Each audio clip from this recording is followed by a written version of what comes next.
আসসালামু আলাইকুম এভরিওয়ান, সবাইকে আমার পেজে স্বাগতম জানিয়ে শুরু করছি আমার আজকের রেসিপি। আমার আজকের সহজ রেসিপি হলো কোরিয়ান ফ্রাইড চিকেন উইংস। আমি এখানে কয়েক পিস চিকেন উইংস নিয়ে নিয়েছি। এর মধ্যে দিয়ে দিলাম পরিমাণ মতো আদা রসুন বাটা, লবণ, হলুদ ও মরিচের গুঁড়া এবং ব্ল্যাক পেপার।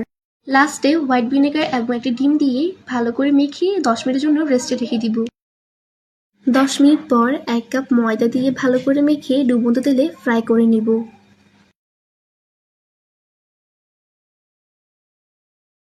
আমাদের যখন খেতে ইচ্ছে করে তখন আমরা রেস্টুরেন্টে না গিয়ে বাসায় সহজে এইভাবে বানিয়ে ফেলি। দেখতে যেরকম দারুণ লাগে, খেতে কিন্তু তার চেয়েও বেশি মজার।